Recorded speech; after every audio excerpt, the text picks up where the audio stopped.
Assalamualaikum, salam sejahtera. Debat bola episod 158.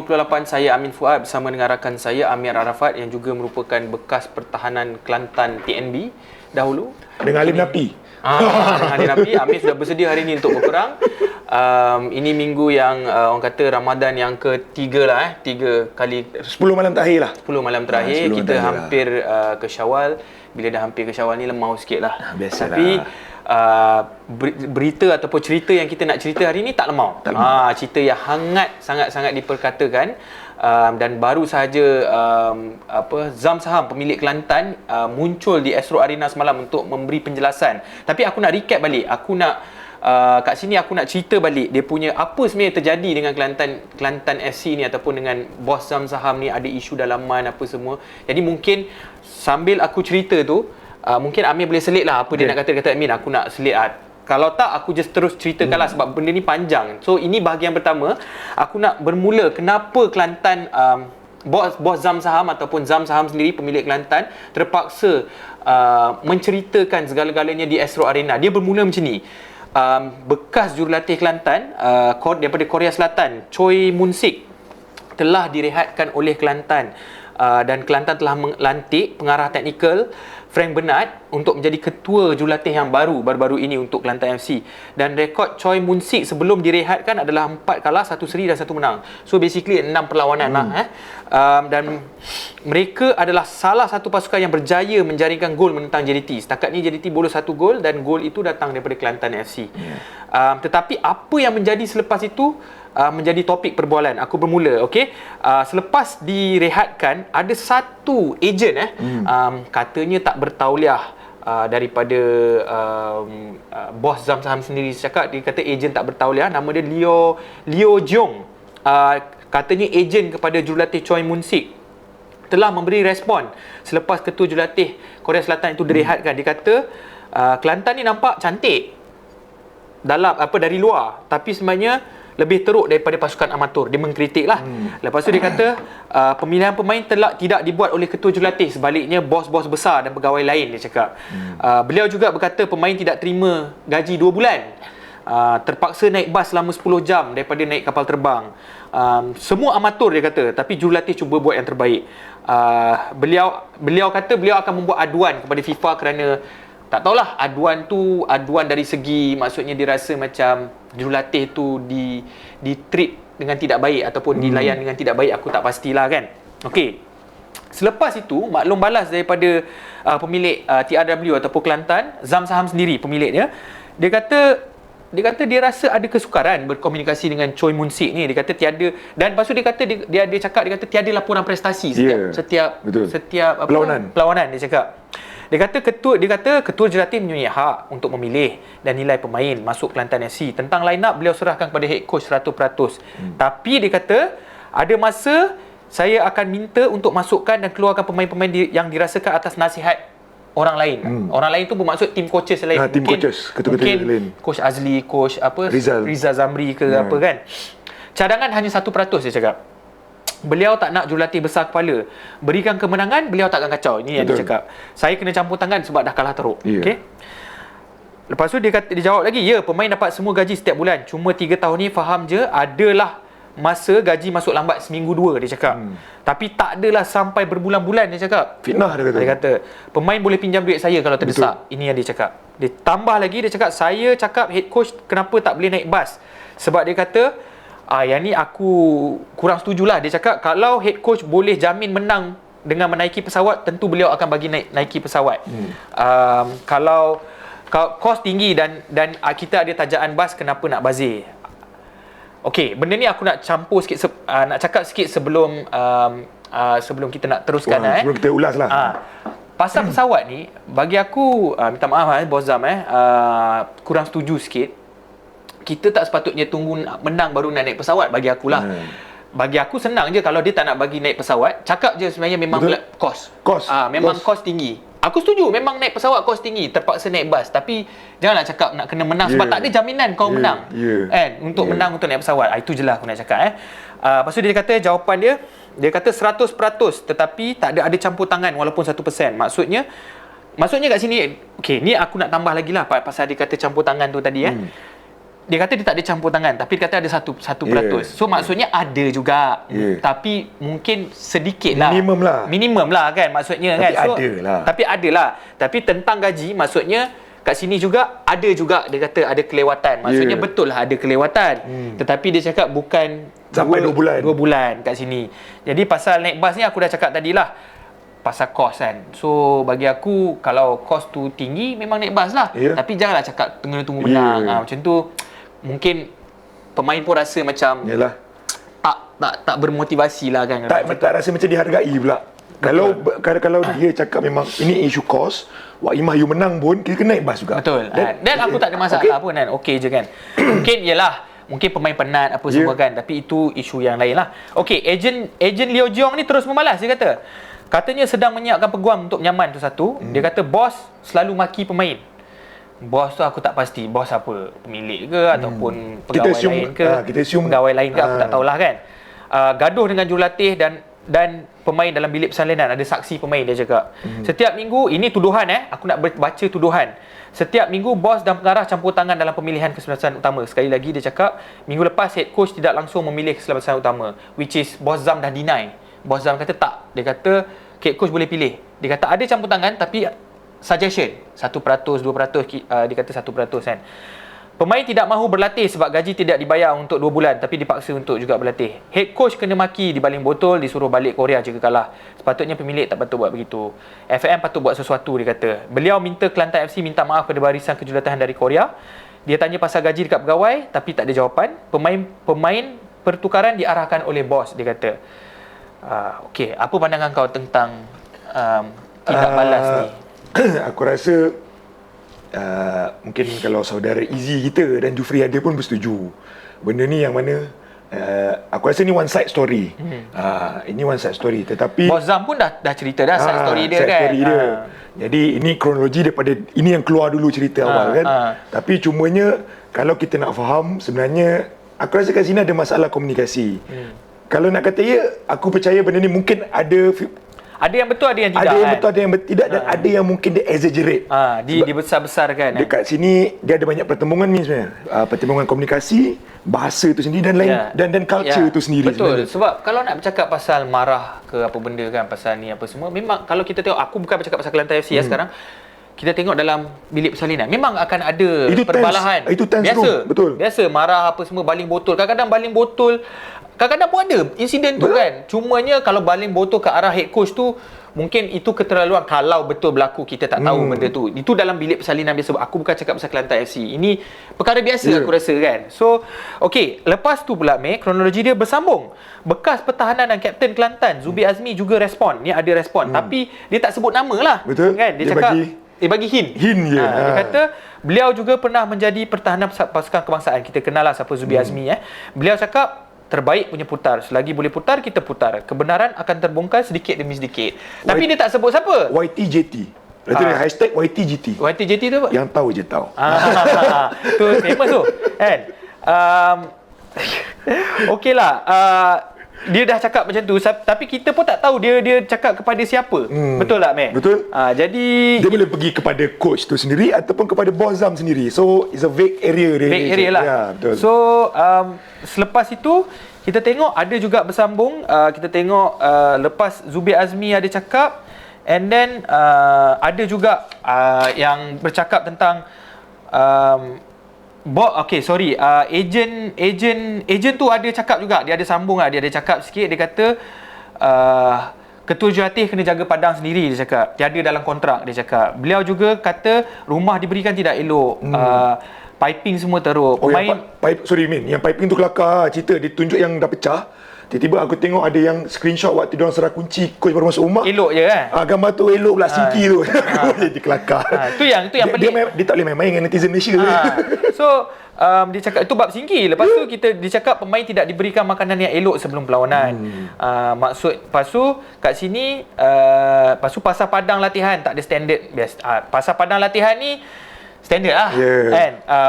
Memang sebenarnya dekat Malaysia ni memang semua orang tahu padang latihan, memang tengok KL sendiri pun tahu. Betul. Dah kan, kita dah pernah cakap kan. Pasal makanan ni aku tak boleh nak cakap lebih sebab bos Zam Saham sendiri dah cakap dekat arena yang dia kata Dia ambil gambar tu masa hujung-hujung, masa awal-awal tu penuh je makanan, dia cakap. Jadi benda ni, lepas tu lagi satu pasal makanan, kita tak pernah ada dietitian pun dalam Malaysia ni. Aku ingat dulu ada satu insiden ni, pengalaman aku. Ada jurulatih fitness ni untuk pasukan Malaysia sendiri, salah satu pasukan ni, dia sediakan protein shake. Tapi pemain tak nak minum.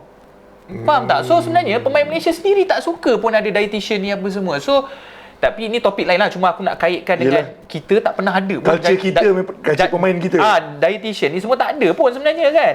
So kita tengok bos Zam Saham respon. Dia kata tak perlu burukkan Kelantan. Tempat latihan memang belum ada, dia cakap. Dia kata memang dia dah plan nak akan ada, beri masa. Macam aku cakap tadi, KL pun tak ada tempat yang elok. Memang ambil masa kan benda ni. And then Agent tu balas lagi. Dia kata kalau kata pemain cedera, pihak pengurusan tak jaga dan tak beri support dari segi kewangan, pemain kena guna duit sendiri, tiada insurans. Makin lama makin berat tuduhan ni sebenarnya kan. Tapi Bos Saham dah pun respon ke Arena. Dia cakap, dia kata ada basic. Dia kata kalau nak lebih-lebih tu yang pemain kena keluar sendiri. Dia cakap okey tu. And then Zubir Azmi ada juga lagi respon, tak sebut nama. Dia cakap, mana KWSP duit saya? Segalanya sudah termeterai. Tapi bagi aku, bab Zubir, orang tahulah Zubir Azmi ni cakap pasal siapa kan. Tapi bab KWSP aku rasa dia boleh kot report dekat KWSP kot kan, kalau benda tu betul kan. Di saluran yang betul lah. Di saluran yang betul. Okey. Lepas tu Bos Zam ada respon lagi. Dia kata tentang rumah. Beliau kata keadaan Singki dan Tandas berada dalam keadaan baik. Macam kau cakap tadi, bila tengok gambar tu, elok pula masa serah kunci. So kau sebenarnya pun macam pelik. Tapi sebenarnya logik, kalau kau bagi rumah kat orang, takkan kau nak bagi rumah yang pecah. Betul kan? So kat situ pun aku dah sangsi sikit kan kat situ. Korean drama. Okey. Selepas itu ada perbualan penolong jurulatih Coach Azli tentang apa yang sedang berlaku. Beliau kata Choi Mun Sik susah dengar cadangan dan anggap terlalu advance tanpa memberikan arahan kepada pemain. Tiada sesi fitness, dia kata. Hanya dapat gaji sebulan. Dia kata hanya dapat gaji sebulan, tapi boleh pinjam duit pemilik jika perlu. Maksudnya adalah kelewatan gaji tu kalau mengikut ketua penolong jurulatih Coach Azli ni. Maksudnya ada betul kat situ. Benda terlalu advance ni, satu benda nak mengingatkan komen bila dia cakap terlalu advance ni. Penang FC. Yes. Masa Penang FC dapat coach Mat Saleh, pemain semua tak boleh terima sebab mereka kena bekerja lebih keras dan mungkin ada benda yang diorang tak nak buat. Jadi bila dia tak nak buat, dia suruh coach tu keluar, tak nak training apa semua lah Zainal Abidin take over. Benda ni aku pernah nampak depan mata lah bila cakap pasal terlalu advance. Bagi aku ini bukan alasan lah kalau terlalu advance ke apa kan. Okey. Pasal gaji tu aku dah sebut lah. Okey. Zubir Azmi sekali lagi bagi respon maklum balas. Dia kata musim lepas pemain tak ada insurans.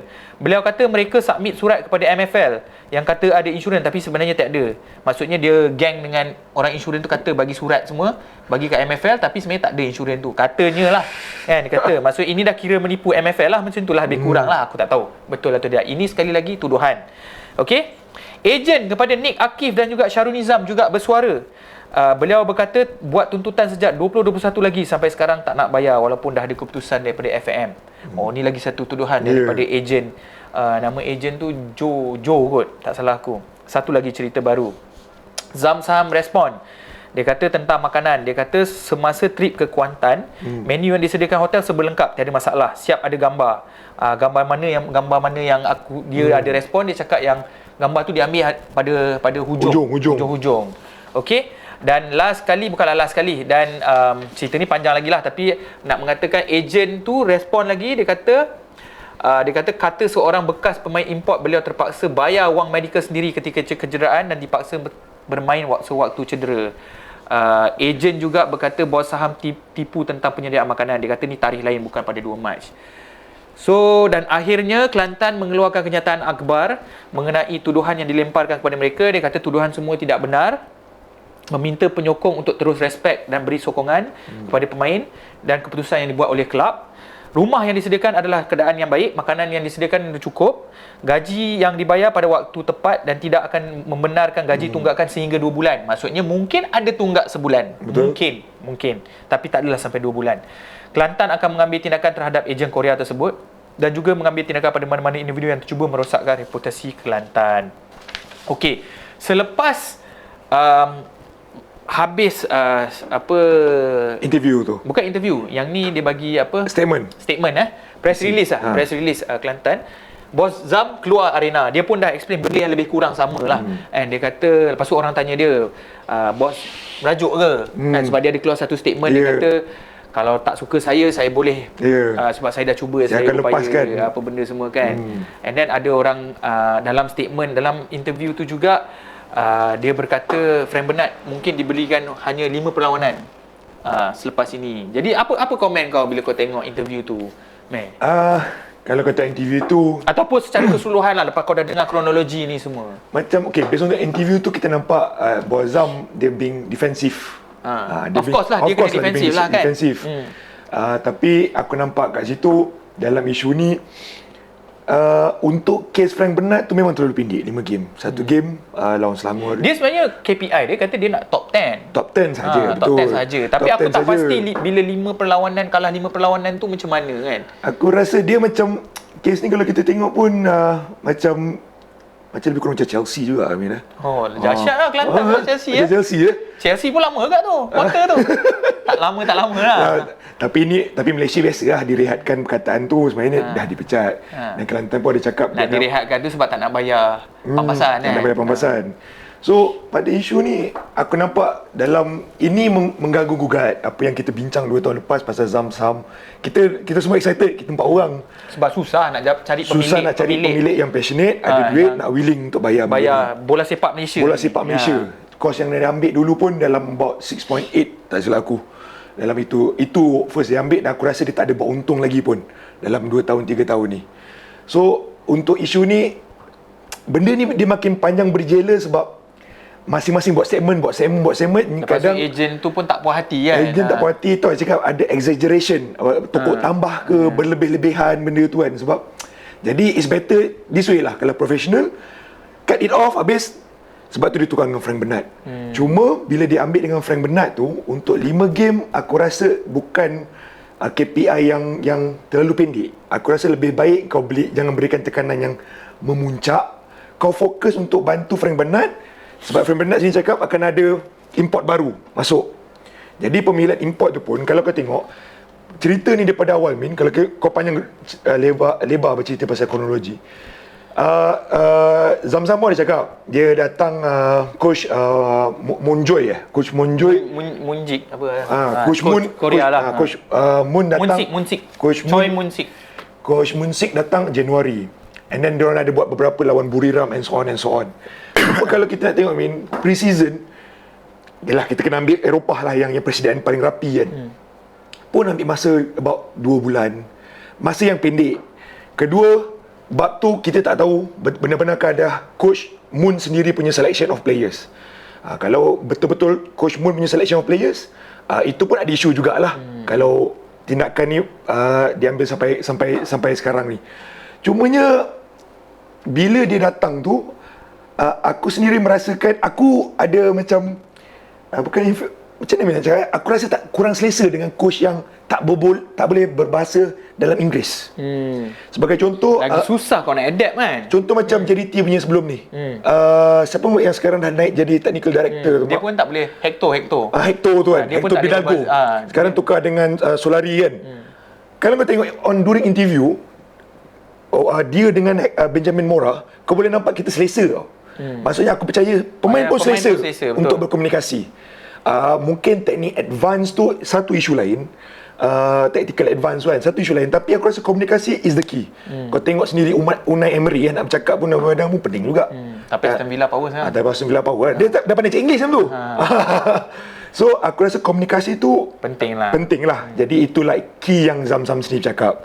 Dalam isu Graham Potter dengan Tok Boli baru pun, Tok Boli dengan Tuchel pun dia bercakap isu komunikasi juga. Jadi aku rasa bila you tak ada komunikasi, you ada different culture punya ni, susah lah. Mungkin ada certain orang macam kita, kita marah kita balik marah, dia orang mungkin tak boleh. Macam tu bagi root. Ya, mungkin kan. Jadi dengan penambahan dia ialah pemilik. Aku dah labur berjuta-juta. Lepas tu naik pula poster-poster orang mendok maki-maki dia tak tahan. Yang tu aku akan komen. Dia pun jadi marah juga kan. Merajuk lah orang kata kan. Dia marah pasal merajuk. Tapi kalau kita nak tengok secara human being lah, aku dah spend banyak tapi tak di-appreciate. Tak di-appreciate kan. Jadi dia buat keputusan tu. Lah. Jadi takkan dia nak marah fans. Jadi dia marah kepada Barisan Jurulatih. Tapi okey, aku punya kesimpulan senang lah. Mungkin ada dua benda yang aku setuju, ada benda yang aku tak setuju. Minta maaf Bos Zam. Satu benda yang aku tak berapa setuju adalah baru hanya 6 perlawanan. Aku rasa terlalu pendek. 6 perlawanan kau dah ada kalah 4 kalah apa semua, tapi apa yang kau expect dengan pasukan Kelantan yang baru masuk daripada Liga Perdana? Itu maksud aku. Expectation dia apa? Kan? So jadi bagi aku sekurang-kurangnya jurulatih patut diberikan at least 12 ke 15, at least half lah.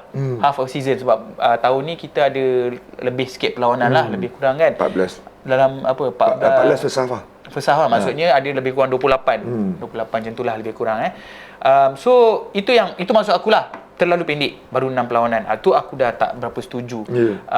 Nombor 2, bercakap pasal benda-benda lain yang macam pesawat tu semua sikit-sikit lah, tapi macam dalam gambar tandas makanan tu semua mungkin aku boleh bersetujulah dengan Bos Zam kan. Kita dah dengar dua-dua side, aku rasa macam tak logik pula kan. Macam mana rumah boleh pecah apa semua kan. Macam pasal yang gaji lambat tu mungkin Bos Zam cakap ada kelewatan, tapi mungkin bukan 2 bulan. Mungkin kita tahu kan ada kelewatan semua kan. Dan Coach Azli tu sendiri cakap dah bayar sebulan, something like that lah, tak sampai 2 bulan.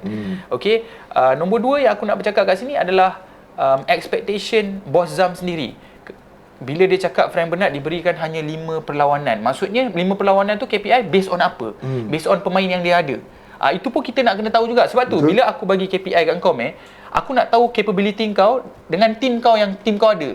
Takkan aku nak just set je KPI, katakan KPI tinggi gila, tapi sebenarnya kau dah tahu dah awal-awal kau play kau tak boleh achieve pun. Top 10 mungkin Bos Zam. Tapi nak kalah 5 perlawanan sahaja tu aku rasa tu a bit tight lah. Kan? Sebab aku tak tahu tahun ni ada relegation, tak salah aku ada relegation playoff. Tak salah aku. Jadi kalau boleh elak relegation tu pun aku rasa, ataupun kalau pergi playoff dia menang pun aku rasa dah cukup baik sebenarnya untuk pasukan Kelantan yang baru saja nak menapak balik di Liga Super. Itu bagi aku expectation lah. As a pemilik, siapa-siapa pemilik kalau nak tentukan KPI, aku tak berapa setujulah kan. Okay, dan last kali bila cakap pasal soal merajuk ni pasal dikritik apa benda aku tak tahu Amir lah kan. Mungkin Amir pun dia dah tebal lah kulit dia kan. Aku pun dah tebal lah kulit aku. Bos Zam jangan risau Bos Zam. Mana-mana Bos Zam involve je dalam bola sepak dalam dunia ni, especially kat Malaysia ni, kita akan sentiasa dikritik. Walaupun kami ni bukan pemilik, kami hari-hari dikritik di social media. Di YouTube, saya lebih kurang, bukan setakat di YouTube, saya kena dekat Twitter. Mungkin tak seteruk Bos Zam lah sampai ada kain rentang. Itu saya simpati lah kan. Tapi saya nak Bos Zam faham, maksudnya bila dah involve dalam bola sepak, inilah dia. Inilah dia asam garam. Kalau you pergi Eropah mana-mana pun, you akan kena mungkin barangkali lebih teruk. Jadi bukanlah saya nak kata diorang patut buat benda-benda ni. Diorang tak patut pun buat. Tak patut pun dikeji ke apa, kutuk orang, maki, hamun. Kritik tak apa, tapi dikutuk apa semua. Tapi inilah bola sepak. Tapi aku rasa pun untuk Bos Zam sendiri, dia mungkin bukan, aku tak nak dia merajuk lah, itu je. Aku tak rasa dia merajuk, tapi aku rasa dia tersentuh hati. Tapi tu kecil hati sikit lah. Sebab kecil hati tu biasa. Kan? Sebab dia dah beli berjuta-juta. Investment belum return. And then mungkin dia sendiri pun buat keputusan ni semua atas, aku nampak benda ni lebih meletup lepas ada fans punya provokasi tu. Dan aku nak cakap, aku rasa aku dah dengar side fans yang sikit-sikit daripada Kelantan lah, especially daripada Kelantan. Diorang sebenarnya diorang tak bengang dengan performance. Diorang lebih bengang bila diorang dengar macam gaji tak dibayar. Sebab ejen tu mengapi-ngapi kan tu. Macam gaji tak dibayar. Tanda rumah rosak. Tak bagi makan yang betul. Diorang panis yang tu. Which is itu semua tuduhan lah. Diorang tak, aku rasa diorang bukanlah dengan performance. Diorang pun tak dengan performance, tapi diorang lagi bingit bila diorang dengar ada masalah dalaman-dalaman di sini. Which is agent ni lah yang bertanggungjawab untuk yang bercerita dengan Zubir Azmi. Lepas tu aku lupa nak cerita pasal Jack Hindle, bekas pemain pun ada cakap, ada macam message dia lah. Lepas tu ada dalam screenshot tu. Ada screenshot semua kan. So bukan, lepas tu ada agent daripada Nick Akif lah cakap benda-benda. So benda ni jadi lagi besar kan. Because benda ni sebenarnya somehow kita macam tarik rambut dan tepung. Kalau andaikan Bos Zam tak ada, adakah diorang dapat menjamin pemilik lepas ni boleh menjaga lebih baik daripada Bos Zam? Aku tak cakap lah Bos Zam ni baik betul. Cuma keadaan dia tu dalam 2 tahun setengah ni bukan mudah lah. Bukan mudah untuk dia sendiri. dengan pandemik apa semua. Yalah, Lepas tu dia pun bukannya dengan ada kekuatan unlimited budget. Dan juga mungkin knowledge dalam bola sepak pun mungkin rendah. lain. Jadi sebenarnya masing-masing sedang belajar. Sebenarnya ya betul. Aku rasa ada benda yang dibuat aku tak setuju. Betul. Terus terang aku cakap memang ada benda yang Bozam buat saya tak berapa setuju. Tetapi tak tahulah. Mungkin dengan cara sendiri dia nak buat, mungkin dia rasa benda tu betul. Itu cara dia lah kan yang dibuat tu. Sebab tu aku rasa dalam football ni somehow kau memang kena ada dari segi campur tangan kalau kita cerita bola sepak lah, dari segi campur tangan, macam mana kau melihat, kita jangan cerita pasal Kelantan FC lah, sebab ada orang cakap, ejen ni cakap ada pemilihan lah, lepas tu Bozam pun cakap ada 1% saja. Tapi dari segi bola sepak kau tengok macam mana? Okey, aku nak sentuh sikit pasal Kelantan ni. Andaikan kalau Bozam campur tangan tapi menang semua game, adakah coach akan bunyi? Mungkin tak lah. Mungkin. Jadi isu ni sebenarnya campur tangan dalam bola sepak ni aku rasa daripada pemilik, walaupun di luar negara ataupun bukan di luar negara, aku rasa mana-mana pemilik pun sedikit sebanyak mesti ada campur tangan. Tetapi kalau kita tengok, dia mungkin indirectly ataupun macam dia kata tadi, di sini mention 1%. Kita boleh cakap lah macam tadi tu Roman yang sendiri nak Andriy Shevchenko. Time tu kan. Jadi dia beli Andriy Shevchenko. And Andriy Shevchenko tu sendiri ada bagi instruction dalam dressing room, which coach tak suka. Dan sebenarnya to be honest, aku dah experience beberapa coach lah, even international coach. Coach sebenarnya tak suka ada campur tangan daripada pemilik dan daripada luar. Sebab bagi dia, kau dah lantik aku, kau trust aku. Ini luar, kita cerita luar. Dalam Malaysia mungkin berbeza. Tapi pada asalnya itulah. Kalau sebab lagi satu, kalau tim kalah, benda pertama orang akan salahkan siapa? Mesti jurulatih, betul lah. Lepas tu baru owner, betul lah, sebab dia yang pilih pasukan tu. Tapi kalau ada campur tangan, maksudnya orang akan salahkan owner jugalah. Itu dia punya. Yalah, itulah aku cakap. Masalahnya semuanya benda ni memang akan ada campur tangan lah. Cuma sama how major you punya involvement dalam tu. Cuma aku setuju dengan kau, tak ada coach yang suka apa yang dia cuba rancang orang lain campur tangan. Sebab samalah aku rasa kalau coach tiba-tiba nak masuk pun halfway of the season pun struggle untuk dia. Tapi bagi aku 6 perlawanan tu terlalu singkat lah. Betul. Dan kebanyakan orang main isu ni sebab gaji. Orang kata, dengar tak bayar gaji, sebab aku baca orang semua banyak cakap pasal gaji lah basically kan. So, okey, tak apa, kita move on dan kita berharap Bozam betul atau tidak, semoga tabah aku ucapkan. Okey, kita nak masuk bahagian kedua, Bahagian pertama kita dah selesai dengan cerita Kelantan FC. Mungkin korang boleh bagi komen korang dekat bawah tu, apa yang korang rasa tentang, adakah kau sokong Bozam ataupun kau tak berapa setuju dengan cara Bozam menjalankan dia punya tanggungjawab sebagai pemilik.